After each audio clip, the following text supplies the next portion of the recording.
Hey traders, this is Christian from Hertz Tribeca Trade Group, and it is Friday, October 9th, the end of the week. So we'll go over some weekly charts. But first things first, let's go over the performance and risk disclaimer in front of you. Everything that we're going through is for information purposes only, not giving out any advice or recommendations. And yeah, another strong day, I would say. Although I would say the breadth wasn't quite as strong. If you really wanted to complain about something, some of the areas that were strong earlier in the week kind of faltered a little bit. Still, some of them were up on the for the week for the day, but you could see the pot stocks, which were strong. They started off strong, but they gave back a lot of profits and were down throughout the session, down 2.6%. They did finish up on the day. Energy stocks, which were strong yesterday, so we'll have to figure out if that was just a kind of a couple day rally there in energy stocks. But they did give back some of those profits and they underperformed. Also, the banks underperformed today, but again, still up for the week. We'll talk about the weekly performance as well. Solar stocks, they returned again, only up about 1%, but they did rally. They actually started down on the day and they rallied. Same thing with clean energy stocks. To a lesser extent, they did finish up 2.5%, but they also rallied.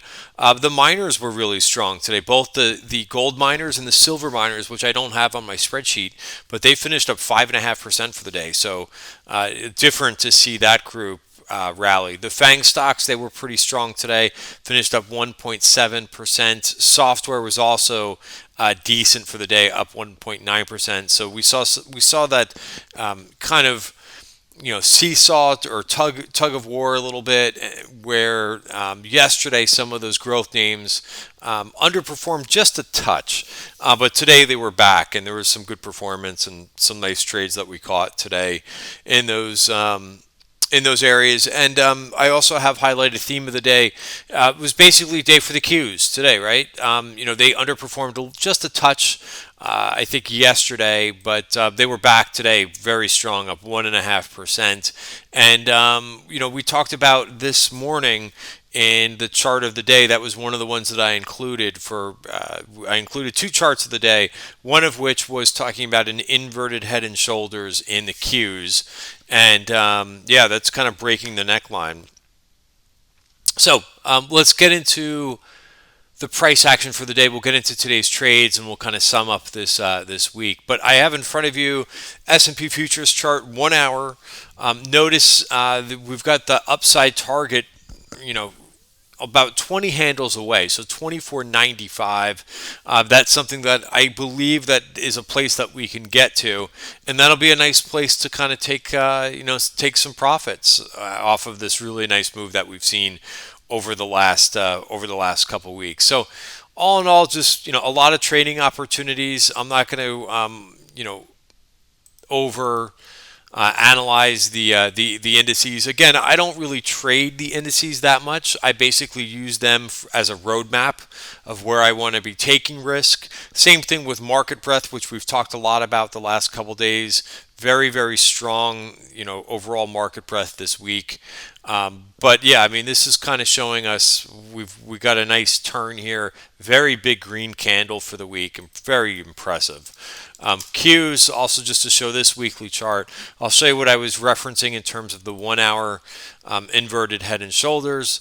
It's again, whenever somebody talks about an inverted head and shoulders or regular head and shoulders, the pattern is never, like, in my opinion, just perfect, right? It's always kind of a little bit of it's going to be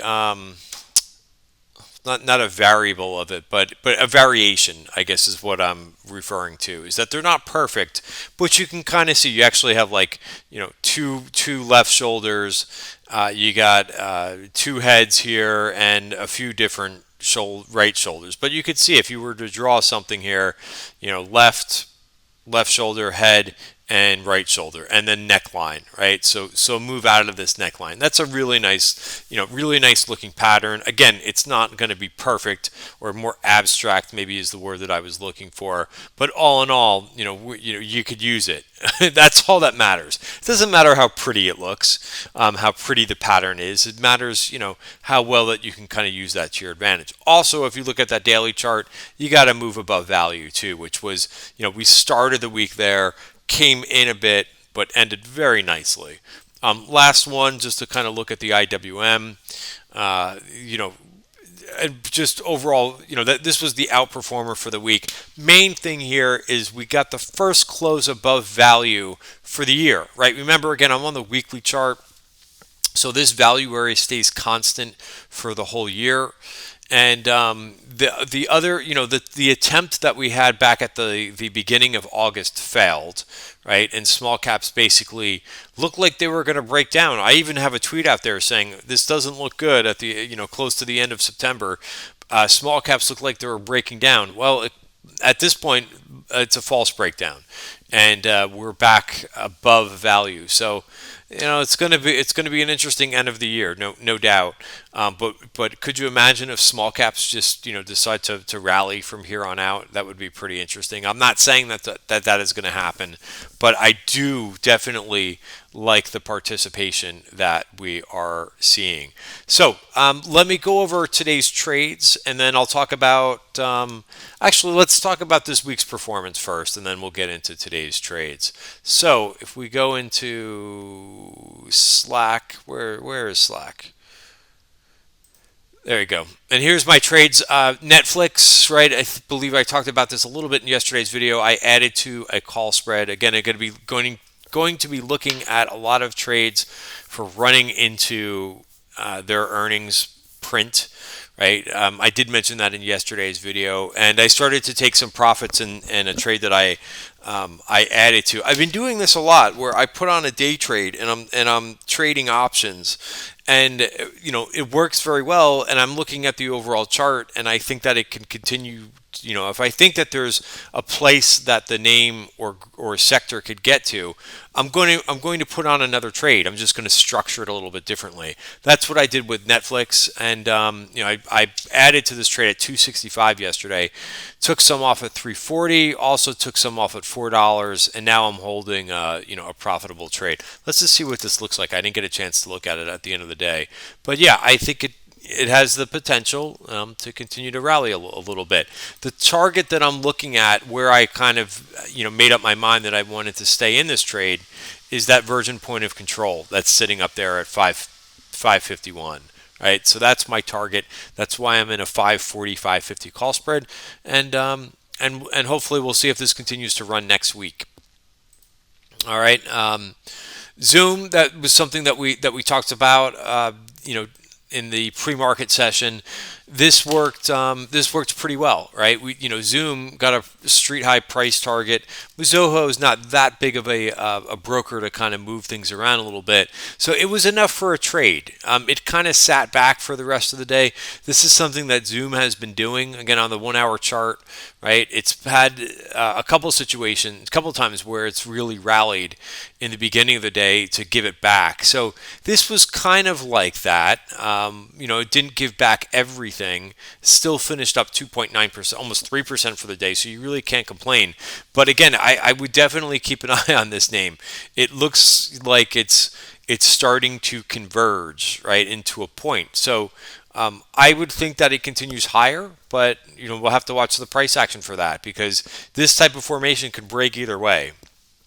So we'll pay attention to that one. I did structure a trade, like I said, the same thing with Netflix. So I took off my day trade that I had on, and then later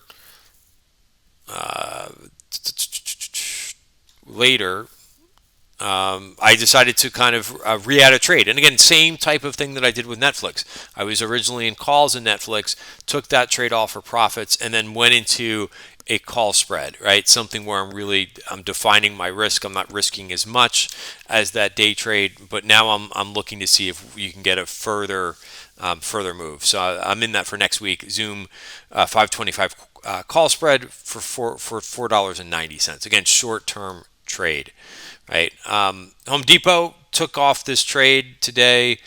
This made sense. Also both Home Depot and Lowe's. I love to buy these names when they start to kind of move the right way. Nothing wrong with this chart. I'm just happy, with the short-term profits that I made. This was a trade that I entered into earlier in the week. Also, Lowe's continues to be a little bit stronger of a chart. This one was up 1.4%, didn't close on the highs, but still out to all-time highs in Lowe's. So you can't really complain about that too much. Also took another profit target in 8XHB. That's the Home Builders ETF. Super strong group. Chewy, I got out of that trade that I mentioned earlier in the week. I think I put this one on Twitter. Got close enough, right? So a lot of these things for me, at this point, I'm kind of rolling along, this month very nicely, and I'm just not being super greedy, right? This is close enough to 62.22, which is kind of what I was looking for. We also took out this 1 hour VPOC, right, which is what I'm shooting for. There's another one that lives up there at 65.63, but I don't need to have that. This was enough of a nice short-term swing trade as well. So that's Chewy. Datadog. This was a really nice trade for the day. Made a real nice move. I talked about this one. Been kind of stalking this thing all week long since we had this breakout on them getting a Microsoft contract or deal with them, and a lot of consolidation, declining volume on the consolidation, and then bang to the upside. So really nice. My last target was 114 for the day.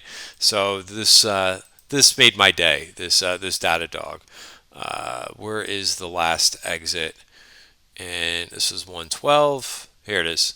Out of Datadog 114. And I'll revisit this next week again. I do like to go back to those names that have real strength to them. One trade I forgot. One trade that did not work out is a trade that I talked about pre-market. Unfortunately, it just didn't catch. So I'm still in this one. This is Pet Med Express. Really nice break of this trend line and also above value. It just unfortunately I kind of caught it around the highs of the day. It just did not have the momentum with everything else. It's still holding the top of value, and my stop is right around there, 31.50. So a little bit of a loser there, but it happens, right? And I think overall, considering various different trades that worked, I'm okay with that one. Big lots. Actually, wow, Big Lots actually finished down on the day. I took half my trade off today at I believe $52. I'm trying to get going back to this 1 hour chart, which again I see a lot of targets to take. I'm looking to get 53.73 ultimate target. So a little bit of selling there at the end of the day. But I did take half off at that target at 52. So that works. And we'll see if we can get the rest of that trade next week. And I don't mind adding back that target too. That was here, $52, paid 49. And what else? Then I just took off a couple other trades. I took off some LVGO that, again, just kind of cleaning up my book as I always do on towards the end of the week. Also, we don't know what's going to happen in terms of this trade talks are going well, or excuse me, stimulus talks are going well today. We don't know if that's going to change. I took the opportunity, even though I think that we can take out that 1 hour virgin point of control that I mentioned in the S&P chart. But I took the opportunity, when everything looks great, I added a little bit of an insurance policy. I added a little bit of puts for next week. Just in case, I want to stay in this market. I'm still seeing a lot of really nice trade setups. Lulu, for example, right? I mean, there's just an abundance of trade setups right now if you're paying attention. But, Lulu, back above value, you could use a stop of 342 at this point. One of my favorite names to trade. Also, PayPal has been very quiet. That'll be on the watch list next week. Well, hey, let's talk about our watch list, right? It's Friday, so again, I do this watch list trade every week. But you could see this PayPal is getting pretty close. I was for next week have an alert set up 198 for a breakout of value, and hopefully this thing can run a little bit. Not in it yet. Not in it yet. All right. Yeah. So the weekly watch lists, but how did it do this week? It did very well. So up 5.7%. I did unwind that at 3 o'clock today. So every week I put on a new trade. This is outside of my trading account. It's called the weekly watch list trade. That's a mouthful. Weekly watch list trade. I leg into this on Monday morning, right? And then on Friday, what I do is I trade out of the watch list and go into SPY. So SPY beta, and then I get out of the SPY beta, sell out of that on Monday morning, and buy all the watch list, which usually ends up being around 20 names. So yeah, we had some good ones in here. Plug finished. I mean, this is pretty crazy, right? Up 30% for the week. Canadian Solar was up 15 point. It was almost up 16%. SE, which I haven't even talked about. I own that in a couple counts. Made a 52-week high as well. Remember, we did see a lot of positioning in this. A lot of call positioning, repeat activity, and it's kind of helped me stay in this trade. And I'm still in it. Closed. It hit a high of 172.5. I've taken multiple targets in this trade, and I'm holding the last piece of the trade. So. Really, really nice. Again, also one of my favorite names to buy on dips. C Limited. I mentioned this when I was on Benzinga last. Sorry, was it Benzinga? No, it was the TDA. What do you call it? TDA network. And I mentioned C Limited was my number one stock about a week ago. So this has worked out really well. All right, so performance for the week. Again, as I mentioned, small caps really strong this week. By the way, this was a huge week. S&P finished up almost 4% for the week. IWM finished up over 6%. Q's no slacker there. Came in strong today, up 4.2% for the week. So full on risk, I would classify this as full on risk on. You can see bonds were down for the week, 1.6. The amazing solar companies up over 13% for the week. Semis up 7.8% for the week. Look at the energy in the banks sneak in here. Also, even though they were down today, up over 7% for the week. Chinese internets. I haven't even talked about that group, but they had a monster week too, up 6.5%. Biotech, right? So that's what we talk about when we talk about strong breath. Notice there is nothing, in terms of my sector watch list that was down for the week. Even if you held some REITs or consumer staples, they were up, for the week. So tremendous overall week. I don't know if we're going to get another week like this, but hey, that's why you got to take some profits, every now and then go from there. But a tremendous week, and both for the indices as well as trading at the Tribeca Trade Group. So look forward to trying to outperform the indices again with our watch list. So I'll be working hard on that for the Tribeca Trade Group members. And we'll look to see if we can outperform the indices again. Have a great weekend, everybody. See you on Monday.